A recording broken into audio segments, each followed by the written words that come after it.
Célébration de la Pâque, édition 2024 à la mission chrétienne Rema d'Abomey-Calavi.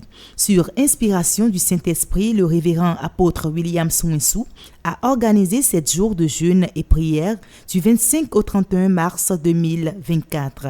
Le thème retenu pour l'occasion est « Laisse aller mon peuple ». L'homme de Dieu a révélé au corps du Christ les différentes stratégies inspirées par Dieu à Moïse et les esprits à combattre pour sortir le peuple d'Israël de la captivité de Pharaon, à savoir les esprits de serpents, les esprits des eaux, les esprits de la terre, les animaux sataniques, la cendre et les esprits des airs. À l'image de Moïse, le peuple de Dieu doit combattre ces différents esprits pour sortir de l'esclavage satanique. Le serpent est le premier esprit qu'il faut combattre. C'est pour cela que Dieu a dit à Moïse, commence par le serpent. Sinon, votre marche sera bloquée. Si tu ne commences pas par le serpent va vous séduire. Et au lieu de sortir, vous allez rester en Égypte. Pendant ces 7 jours passés devant le Seigneur, la puissance de Dieu a visité les vies. Plusieurs délivrances, miracles et guérisons ont été enregistrés. Les sorciers ont changé ton organe. Et tu sens des choses bizarres. Quand on va à l'hôpital, on ne voit rien. On te fait la radio, on ne voit rien. Parce que les sorciers ont remplacé ce qui est là. L'onction de Dieu vient sur toi. Alors que je parle maintenant.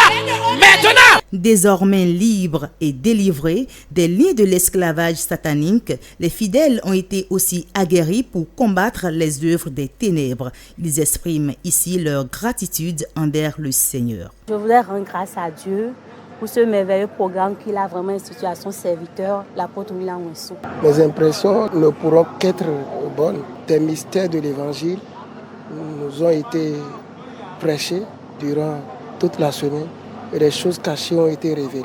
Et l'Éternel a révélé une stratégie particulière à son serviteur. Et depuis le lundi, son serviteur est en train d'utiliser cette stratégie afin que le peuple de Dieu soit libéré, afin que le peuple de Dieu entre dans sa libération totale. Ce que moi j'ai compris au travers de ces enseignements, nous ne pouvons que dire que Dieu est un bon Père parce qu'il prend plaisir à nous faire du bien. Et ce qu'il veut pour nous, c'est notre transformation, c'est notre délivrance, c'est que nous soyons bénis et que nous puissions prendre part à l'héritage. Les sentiments qui m'animent vraiment à cette occasion de la Pâque, c'est un sentiment de joie, un sentiment de restauration, un sentiment de satisfaction absolue dans mon être intérieur et dans ma communion avec Christ.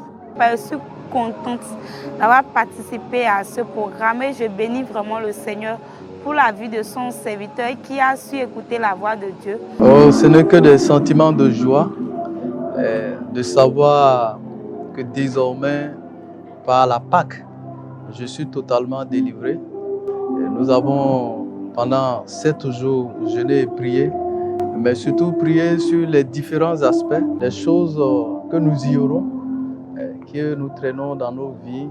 Mais à travers ce programme, les enseignements, les explications, nous avons compris beaucoup de choses.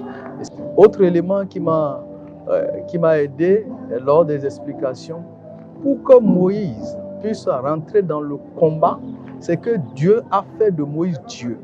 Donc si tu n'es pas un enfant de Dieu, tu n'es pas du tout qualifié pour le combat spirituel. Parce que pour pouvoir combattre les forces des ténèbres, il faut véritablement naître de nouveau, être dans le royaume de Dieu. Le corps du Christ a été richement béni à ce spécial programme de Pâques qui s'est achevé en apothéose le dimanche 31 mars 2024. Tout comme le peuple hébreu a pris la Sainte Seine avant de sortir d'Égypte, ce programme de Pâques a été marqué par la prise de la Sainte Seine tous les soirs pour une totale libération des vies. Vivement la Pâque édition 2025. Je veux